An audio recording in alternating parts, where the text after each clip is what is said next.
Welcome to Basketball Mechanics with Coach Greg. This video is lesson 1 in my series on layups, where I cover basic footwork and arm mechanics with an underhand layup. The format of the video has me coaching a beginner named Edgar through 8 mechanic steps of how to do a layup, and we end with one official drill. If you are struggling with your layup form or don't even know where to begin to learn how to do a layup, then this video is perfect for you. Our first mechanic step begins with a game of catch. As the video shows, you need a partner to play catch with. You should be in a squat stance and you start with your dominant hand. You hold the ball with one hand and catch with only one hand. This step practices the underhand scoop mechanics of how high you pass the ball, how far ahead you pass the ball, when you release the ball from your hand, the follow through on your arm swing up, holding and releasing the ball in the hand claw position, and making sure the ball is released from your fingers evenly and consistently. While catching the ball with one hand, you practice making early contact with the ball and moving your hand down with the momentum of the ball to slowly absorb the force. These type of mechanics help you develop a sense of touch and control for a basketball. After a shoulder release, allow your arm to continue to swing up with the momentum to head height or higher. Start this mechanic step or drill close together, and after 5 to 10 successful repetitions, one person takes a step back. You don't need to get farther than the basket to free throw line distance. The number of repetitions and sets always depends on the student in front of me at the time. When I started the drill with Edgar, I quickly moved back because I observed his immediate comfort with the close distance.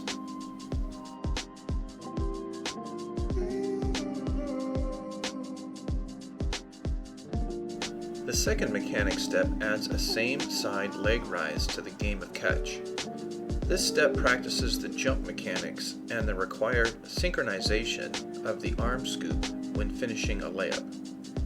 I say finish because a layup is composed of 2 steps and then finishing with a jump and a scoop. When you raise your knee up, allow your foot to be ahead of your knee. Do not bend your foot back and under your hamstring while practicing this mechanic step. Maintain a shoulder height release point even though you are balancing on one foot. The ball should be easy to catch with a high arc, and try to have the ball land onto your partner's hand. Your partner should not have to move their hand wide to either side for the catch.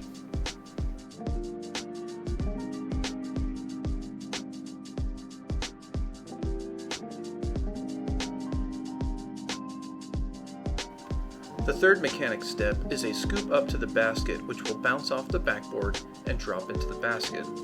This is done in a stagger stance, right foot back on the right block for a right hand scoop. We begin without raising your right knee on the scoop. This scoop is harder than an actual layup scoop because you are not jumping. During a layup, your body will be moving forward, and you will jump up from your second step. The movement of your body will provide extra force to the ball when the scoop is done with your arm swing. While at the block, align your nose with the side of the red box. That is your target. For a beginner, do not align your nose with the center of the rim. You want the ball to hit the backboard near the corner of the red box. With experience, you will be able to target locations near the corner on the backboard to complete a layup. But the corner is a good place to start for Edgar.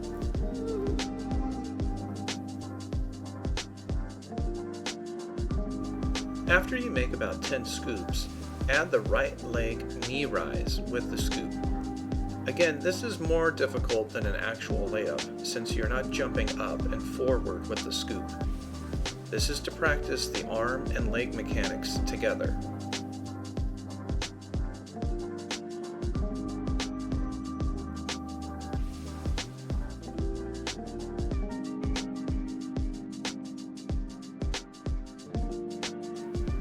Reach, tuck, and jump scoop. In mechanics step 4, Edgar starts with his left foot on the block and his right foot back in a stagger stance. His right foot heel is up to remind him that his first step forward is with this foot. He is holding his ghost ball on the sides and above his knee, which is close to his body, with bent elbows. As Edgar steps forward with his right foot, he needs to reach in front of his right knee with the ghost ball.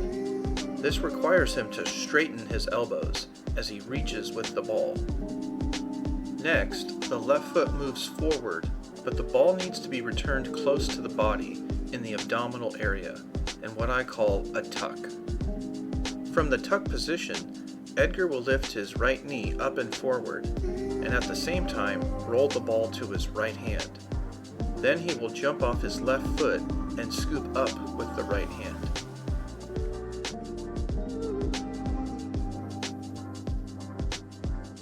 So we have a reach step with straight elbows, then a tuck step with the ball close to the left side abdomen, and finally a jump up with a scoop arm swing. We have a reach step, maybe a bit too far on this attempt, a tuck step, and a jump with a scoop.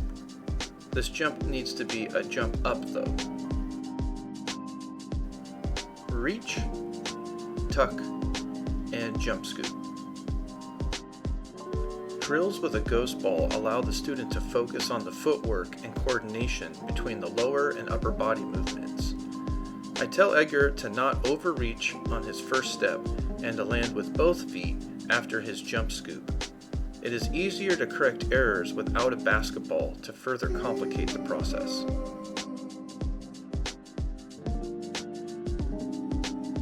In mechanics step 5, we added an actual basketball, but are still not aiming for a basket.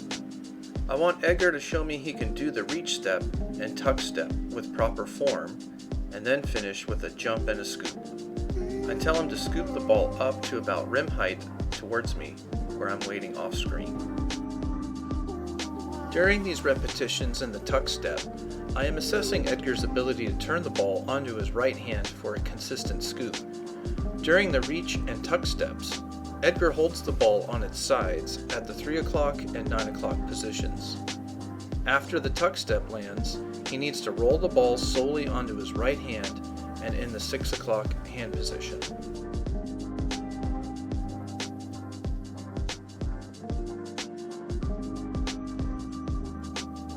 Mechanics step 6 is needed if there are a lot of errors in step 5. Step 6 is repetitiously doing the reach step and rewinding the step back, and then repeating the reach step again. These repetitions can fix a lot of errors with bad form. Step 6 also applies to the tuck step, where one advances to the tuck step from a reach step and rewinds back to repeat that.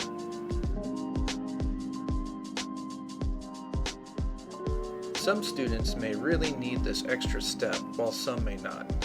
Some may not need half of these mechanic steps, but it depends on the needs of the student. Mechanic step 7 is practicing the ball roll onto the right hand in a 6 o'clock hand position. A few times during step 5, Edgar kept the ball in both hands on the sides and did a 2-hand scoop ball release. So some students may need the extra practice rolling the ball onto one hand for a one-handed scoop.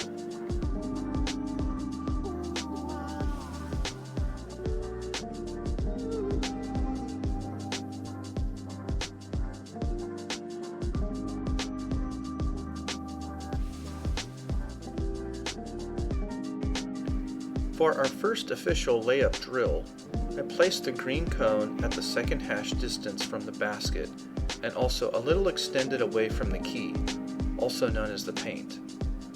Edgar starts with his left foot at the green cone with his toes behind the cone, and his nose and steps forward are aiming for the red side of the box above the rim. I provide a cone's length of space in between each cone as they rest further away from the basket. I want the change in distance to be small for each increment. This will make the next cone of distance to still feel possible to complete the layup. As Edgar does his layup attempts from the first 3 cones of green, blue, and purple, he can walk through his attempts. During the walk, either 2 feet are in contact with the court or 1 foot is. Walking is good for learning since it slows down each step and provides a higher chance for proper form on each attempt. But when Edgar gets to the yellow cone, I will coach him on striding instead of walking.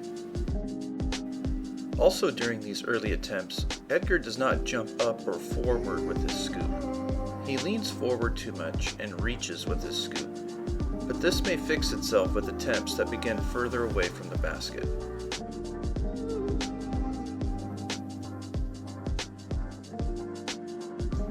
During these layup attempts, I also want to show the natural sideways motion of the ball during the 2 steps of a layup. I call this baby rocking.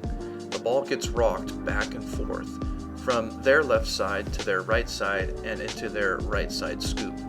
I tell students that there should be some baby rocking with the ball, but not too much. You should not swing the ball outside the frame of your body. This can cause you to lose some balance, and it can expose the ball to a defender, especially on the tuck step. These are not Euro step layups, where you change direction with each step, which require a lot more arm and ball movement. Beginners need to learn control with basic layups before attempting more complicated moves like that.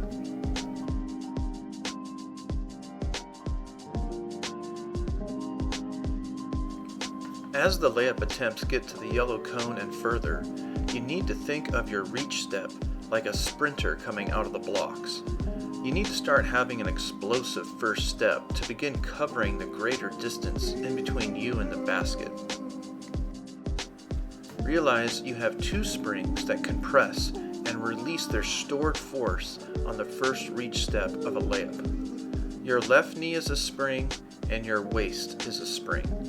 As you release this force, that first step that Edgar was walking will turn into a stride where both feet will be in the air for a fraction of a second.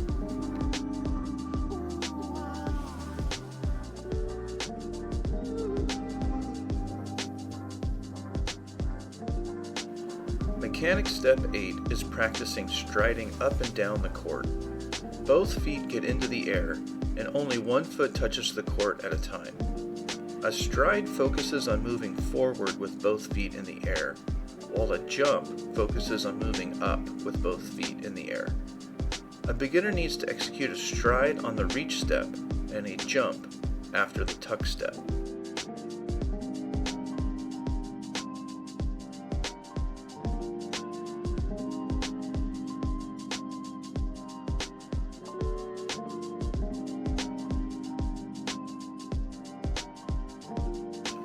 After Edgar has practiced some strides, we resume drill 1 at the yellow cone. Since strides are so different than walking, we start with ghost ball attempts, so Edgar can focus on the new footwork mechanics. Edgar tries from yellow, orange, and then red, before returning to yellow with a basketball. The next minute and a half show Edgar's progression in layup form from a couple of different angles and increasing distance from the basket. The question is, will Edgar complete a 2-step underhand layup from the 3-point line?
Thank you for watching Lesson 1 on foot and arm mechanics for an underhand layup in my series on layups.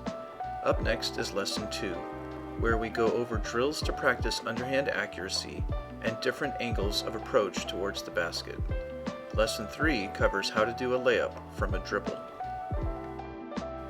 If anything in this video has helped you learn or coach basketball, please like the video and consider subscribing to my channel. Doing this increases the chance that somebody else may see these videos and help them on their journey in learning this sport.